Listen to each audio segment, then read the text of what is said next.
Inilah perlunya gerakan terus-menerus menyadarkan umat Islam tentang pentingnya mereka bersatu, mereka berjamaah dalam membebaskan Masjidil Aqsa.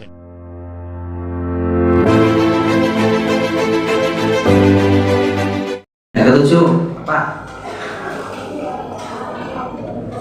Orang junub termasuk muslimat yang sedang dalam keadaan apa?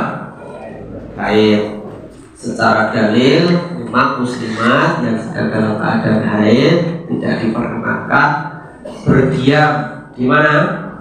Di masjid. Jadi para takmir hendaknya menyiapkan ya tempat khusus bagi kaum muslimat yang sedang haid.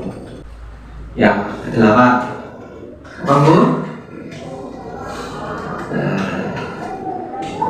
Tidak mengkonsumsi atau membawa barang yang baunya tidak sedap. Contohnya apa? Nah, makan bawang, yang dimaksud bawang mentah ya. Saya semisal dengan bawang apa Bu? Pak? Oke, terus jengkol, apa lagi? Apa lagi? Ibu-ibu, kalau bawa pakaian, sequest tolong bilang dikumbah, kita orang boleh. Termasuk ini, datang ke masjid dalam keadaan pakaian yang sudah kotor, sudah bau, mabuk keringat dan sebagainya. Padahal dia bisa membersihkan diri terlebih dahulu. Saking mulianya masjid sampai seperti itu, ya. Dan bahkan di dalam surat Al-A'raf diperintahkan oleh Allah kalau kita itu mau masuk ke masjid supaya pakai pakaian yang indah. Kalau perlu pakai wangian bagi kaum muslimin. Segala bentuk macam bau yang mengganggu manusia yang lain ini tidak diperkenankan ke masjid. Bahkan sampai Rasulullah bersabda, barang siapa yang mangkat tanaman ini, semua mambu tadi, jangan dia dekati masjid. Nah itu 8 yang hendaknya dihindari ketika kita masuk ke dalam masjid. Kalau ada yang belum disebutkan di sini nanti bisa ditanyakan. Kemudian apa saja yang merupakan bentuk dari pemuliaan masjid? Tadi sudah kita bahas, yakni menjaga kebersihannya. Yang kedua, banyak berzikir di dalam masjid, termasuk ketika mau masuk dan keluar. Di situ sudah disebutkan salah satu doa ketika kita masuk ke dalam masjid ataupun keluar dari masjid. Pertanyaannya, doa ini dibaca ketika di mana? Ketika masuk di pintu apa ketika mau masuk emperan? Gimana?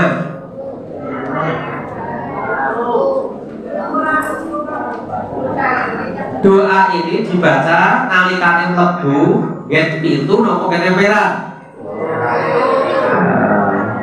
Tergantung batas-batas masjidnya di mana. Jadi ini takmir harus menjelaskan kepada jamaah bagian dari masjid itu yang mana. Ya, kalau itu sudah disebut bagian dari masjid, maka disitulah tempat berdoanya ini. Misalkan masjid ini, oh bagian masjidnya adalah mulai dari tembok terluar sampai emper sampai apa lagi?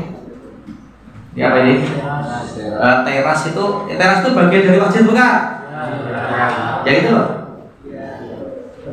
Ini kan tembok yang ditempati para santri ini termasuk bagian masjid bukan? Hah? Bagian?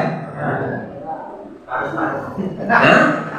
Ini takbirnya sama ini takbirnya bagian dari masjid bukan? Kalau itu bagian dari masjid, yang juga nggak boleh di situ. Ya. Tapi kalau itu bukan bagian dari masjid, orang juga boleh tidur di situ. Nah, jadi harus jelas batasan apa? Masjidnya. Lah disitulah tempat berdoa ketika masuk dan keluar. Bagaimana doanya? Coba kita baca.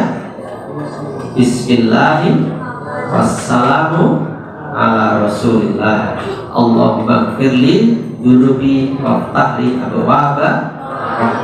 Itu salah satu ya. Ada banyak macam doa yang bisa diamalkan. Yang paling mudah ya, Allahumma ftahli abwaaba. Ini ringan, tetapi kita sering lupa di dalam mengamal.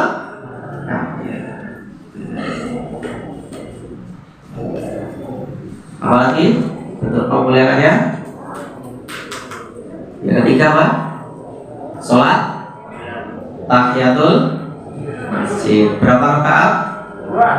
2 rakaat. Niatnya bagaimana? Niatnya bagaimana? Niatnya usolli.